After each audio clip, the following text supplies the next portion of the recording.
Voici une petite application assez sympa de la dérivabilité et de la continuité. Donc comment est-ce qu'on peut utiliser ça pour construire par exemple une ligne de TGV? Alors il faut savoir que les lignes de TGV, quand on les construit, il y a tout un tas de contraintes. Il y a des contraintes économiques, géologiques, environnementales, politiques, etc. Et on a donc des tronçons obligés, c'est-à-dire que l'on ne peut pas modifier, et d'autres endroits, d'autres zones qui sont libres à peu près de toute contrainte et qui nous permettent de faire absolument ce qu'on veut. Alors, regardons un petit peu. Là, vous voyez que j'ai deux tronçons obligés. J'ai le tronçon en rouge ici et j'ai un autre tronçon obligé ici en bleu.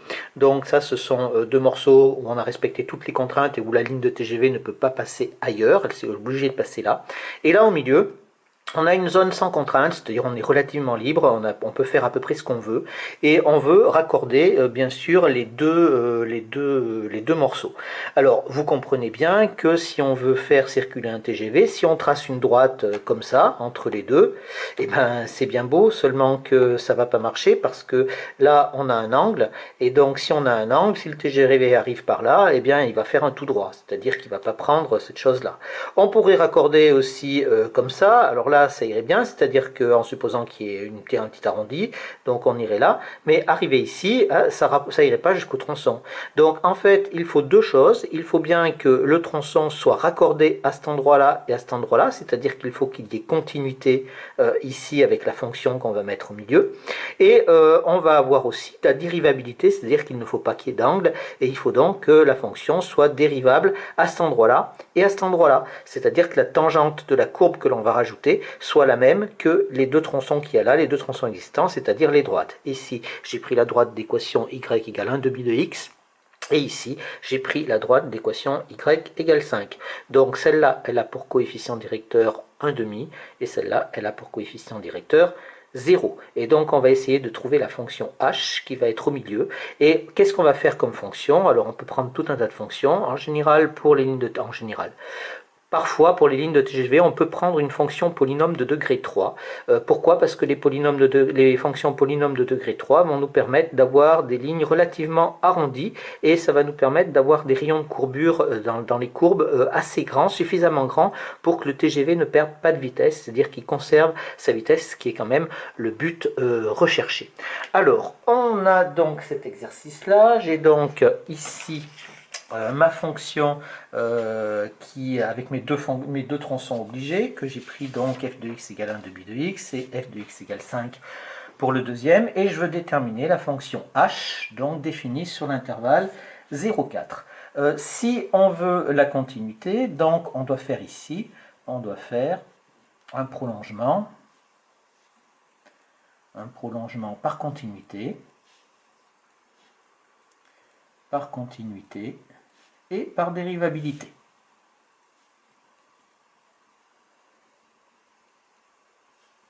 On doit donc avoir ici eh bien, un certain nombre de choses. On doit donc avoir ici, alors la première chose c'est h de x qui est égal à ax au cube plus bx au carré plus cx plus d, puisque c'est un polynôme de degré 3, donc les polynômes de degré 3 s'écrivent comme ceci, il y a des x au cube, des x au carré, des x et un coefficient, où a, b, c et d sont des réels.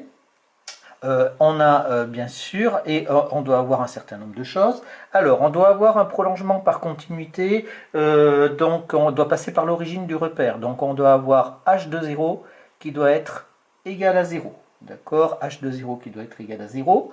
Ensuite, si je prends h de 4 doit être égal à 5.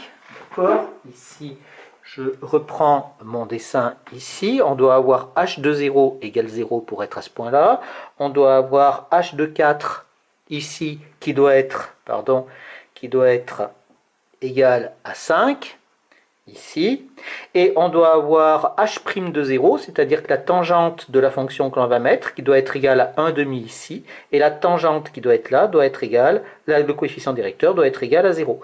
Donc ici, on doit avoir h' de 0 qui doit être égal à 1 demi, et h' de 4 qui doit être égal à 5. Donc ici, h' de 0 égale 1 demi, et h' de 4 est égal à 0. Voilà donc les renseignements que l'on doit avoir. Ici, je vais dire avec h' de x qui est égal à 3ax au carré plus 2bx plus c, ici avec la dérivation. Alors, on y va. On va déjà, je vais régler cette chose-là, h de 0 et h' de 0, parce que c'est facile. Donc ici, je vais dire que h de 0 est égal à 0. Ça, c'est équivalent à dire, alors h de 0 est égal à 0. On est bien d'accord que si je prends h de 0, ça me fait d. C'est équivalent à dire que d est égal à 0. Donc déjà, j'ai la première chose, d est égal à 0. Ensuite, je prends h' de 0 est égal à 1 demi. Ça, c'est équivalent à dire h' de 0, c'est ici. Donc, si je prends x égale à 0, ça me fait donc c est égal à 1 demi. Voilà, j'ai déjà les valeurs de d et de c. Je vais pouvoir dire, donc, h de x est égal à ax au cube plus bx au carré. Alors, plus cx, ça nous fait plus 1 demi de x et plus 0. Et h' de x est égal à 3ax au carré. Et ici, plus 2bx plus 1 demi. Voilà, donc notre h de x et h' de x. Maintenant, je vais traduire h de 4 égale 5 et h' de 4 est égal à 0.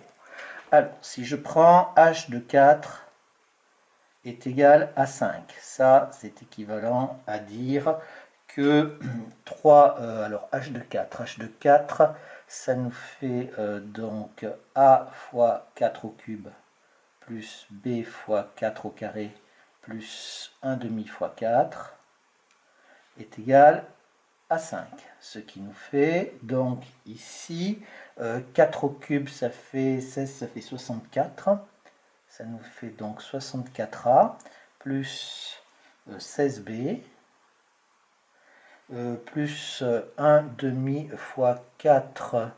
Ça nous fait 1 demi fois 4, ça nous fait plus 2 est égal à 5, ce qui nous fait donc 64a plus 16b est égal à 3.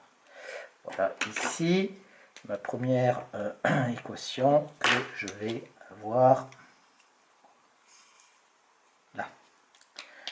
Ensuite, la deuxième, je prends h' de 4 pardon, est égal à 0, puisque c'est notre quatrième renseignement. Alors, je prends ça avec la fonction h'. Ça, c'est donc équivalent à dire que 3a fois 4 au carré plus 2b fois 4 plus 1 demi est égal à 0. Ce qui nous fait... Alors, 4 au carré, ça fait 16. 3 fois 16, ça fait 48. Ça nous fait donc 48a plus 8b est égal à moins 1 demi. Alors ici, je vais m'éviter peut-être un petit peu cette chose-là. Je vais dire, parce que je n'aime pas travailler avec des fractions, donc je vais multiplier tout par 2. Ça me fait donc 96a plus 16b est égal à moins 1. Et j'ai donc ici ma deuxième équation. D'accord? Ici, j'ai donc la première. Là, j'ai la deuxième. Et donc maintenant, qu'est-ce qu'on va faire? Eh bien, on va résoudre un système d'équations pour arriver à trouver les valeurs de A et de B. Donc ici, on résout le système. Donc 64A plus 16B est égal à 3. Et ici, 96A plus 16B est égal à moins 1. Je vais faire ici, j'ai plus 16b ici, je vois que j'ai 16b, je vois que j'ai 16b ici, donc je vais faire la première moins la deuxième. Donc ici, pardon, là j'ai la première, là j'ai la deuxième. Si je fais ici la deuxième moins la première, donc ici puisqu'elles sont numérotées, ça nous fait donc, est équivalent à dire, donc ça nous fait 96A moins 64A, qui va être égal, puisque les b disparaissent, qui va être égal à moins 1, moins 3, ce qui nous fait donc 96 moins 64, ça nous fait 32, 32A égale à moins 4, ce qui nous fait donc A qui est égal à moins 4 sur 32, c'est-à-dire moins 1 huitième. Ensuite, il me restera à calculer B.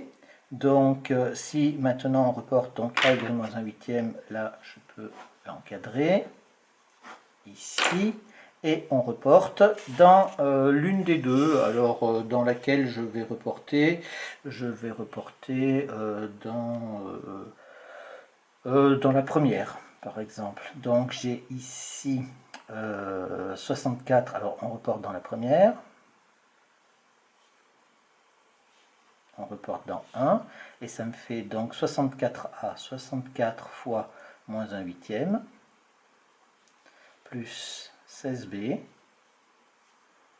est égal à 3, ce qui nous fait donc 64 fois moins 1 huitième, ça nous fait, il faut être 64, ça nous fait donc moins 8, plus 16B est égal à 3, ce qui nous fait donc B est égal à 11 16e. Ici. Voilà, j'ai donc trouvé en respectant ces choses-là les 4 valeurs de petit a, petit b, petit c et petit d. Conclusion. Conclusion. Eh bien, la fonction de raccordement, c'est-à-dire h de x, va être égale à moins 1 huitième de x au cube, plus 11 16e de x au carré, plus qu'on avait trouvé pour C on avait trouvé un demi, donc plus 1 demi de x, et plus 0, donc ceci, ça me donne donc notre fonction finale h de x que l'on cherchait. Alors on va regarder sur le graphique, voir ce que ça donne, voir si ça marche quand même, puisque je l'ai fait sur GeoGebra, normalement ça devrait fonctionner. Alors, que je la recopie quelque part, elle est ici. Donc, je l'ai là, c'est bon. Et je vais rentrer donc ma fonction. Donc ici, il faut que je prenne x qui est compris entre 0 et inférieur et 4. Voilà, après je vais mettre ici, on a dit donc moins 1 huitième. Donc, moins 1 huitième, moins 1 huitième de x au cube, x au cube, ici. Alors, vous voyez que j'ai bien un raccordement, mais que la fonction, elle part pas dans le bon sens. Ensuite, je mets plus, alors, faut pas que je me trompe ici, plus, il me faut 11 16e. 11 16e. Plus 11 16e de x au carré. Ah non, c'est pas ici. 11 16e de x au carré. Ah, donc vous voyez, voilà, j'arrive ici déjà, et ça va un petit peu mieux, mais là, j'ai pas de raccordement avec la dérivabilité, hein, j'ai encore un angle, et puis là, c'est pas raccordé par continuité. Et il faut que je rajoute plus 1 demi de x, 1 demi de ici x Et voilà, j'ai mis donc ma fonction ici, hein, vous voyez, je l'ai tapé à cet endroit-là, vous le voyez dans le panneau de gauche. Et là, j'ai donc ma fonction de raccordement et vous voyez que ça suit bien, qu'il y a bien des courbes harmonieuses. On a l'impression qu'ici, ça va faire un virage qui est un petit peu sec, mais en fait, si vous grossissez, si vous mettez à l'échelle, vous verrez que la courbe, le rayon de courbure est suffisamment grand pour que le TGV conserve quand même une bonne vitesse. Voilà un exemple que je trouve assez sympathique d'utilisation de la dérivabilité et de la continuité.